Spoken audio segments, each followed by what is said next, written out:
लोभाचे फळ. लेखक विष्णू गेनू शिंदे. कुंदनपूर नावाच्या नगरात गणपत शेठ नावाचे एक व्यापारी राहत होते. व्यापारामध्ये त्यांनी बराच पैसा मिळवला होता, परंतु ते अत्यंत लोभी असल्यामुळे मिळवलेल्या पैशात त्यांना समाधान वाटत नव्हते. कंजूसपणाबद्दल तर संबंध कुंदनपूर नगरात त्यांची ख्याती होती. एकदा त्यांची मोहरांची पिशवी हरवली. त्या पिशवीत 100 सोन्याच्या मोहऱ्या होत्या. त्यामुळे ते मनामध्ये अतिशय दुःखी राहत. त्यांना अन्नपाणी गोड लागेना की कोणत्याच कामाकडे त्यांचे लक्ष लागेना.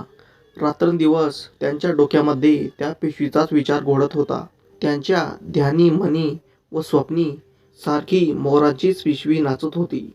विचार करता करता आपण आपल्या हरवलेल्या पिशवीबद्दल नगरात एखादी दवंडी द्यावी असा विचार त्यांच्या मनात आला. ते नगरच्या दवंडी देणाऱ्या इसमाकडे गेले. दवंडी देणाऱ्या इसमाने त्यांना सांगितले, तुम्ही पिशवी आणून देणाऱ्यास काही बक्षीस ठेवा, म्हणजे पिशवी ज्या कोणाला सापडलेली असेल तो लगेचच पिशवी आणून देईल. गणपत शेठनी त्यांची म्हणणे मोठ्या नाईलाजाने मान्य केले व पिशवी आणून देणाऱ्यास सोन्याच्या 10 मोहरांचे बक्षीस जाहीर केले. दवंडी देणाऱ्याने दुसऱ्या दिवशी थाळी वाजवून नगरभर दवंडी दिली. गणपत शेठ त्यांची सोन्याच्या मोहरांची भरलेली पिशवी ज्या कोणाला सापडली असेल त्याने ती आणून द्यावी. आणून देणाऱ्या व्यक्तीस सोन्याचा 10 मोहरा बक्षीस म्हणून दिल्या जातील. हो. काही दिवसानंतर एक शेतकरी गणपत शेठजींकडे आला. त्या शेतकऱ्याला मोहरांची पिशवी नगरातील एका उद्यानामध्ये सापडली होती. त्याने पिशवी शेठजींकडे परत केली. शेठजींनी पिशवी हातात पडताच अगदी घाईघाईने सोडली आणि मोहरा मोजल्या. त्याबरोबर 100 भरल्या. ते मनामध्ये अतिशय आनंदले. त्यांनी त्या शेतकऱ्याची अगदी तोंड भरून प्रशंसा केली. त्याचे पुन्हा पुन्हा आभार मानले. ते त्याला निरोप देऊ लागले. तेव्हा त्या शेतकऱ्याने शेठजींना दवंडीची आठवण करून दिली व म्हणाला, शेठजी, तुम्ही पिशवी आणून देणाऱ्या व्यक्तीस सोन्याच्या 10 मोहरा देण्याचे बक्षीस ठेवले होते. माझ्या बक्षिसाच्या 10 मोहऱ्या मला चटकन द्या, म्हणजे मी आपला निघतो. वा वा वा, बराच ठग दिसतो की.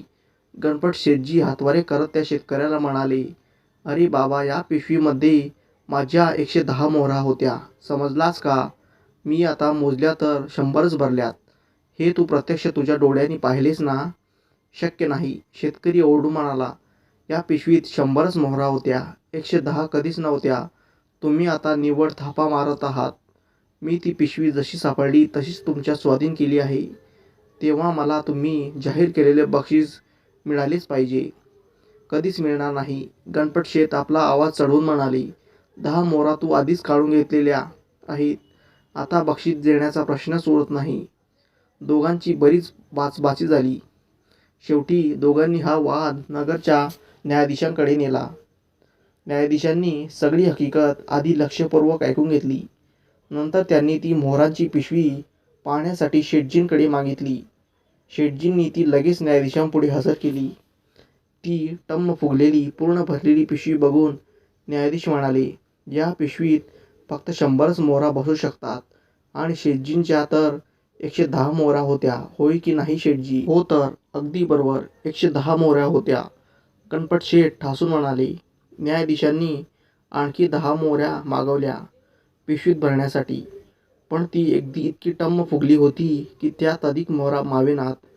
ते पाहून गणपत शेठ खालील झाले.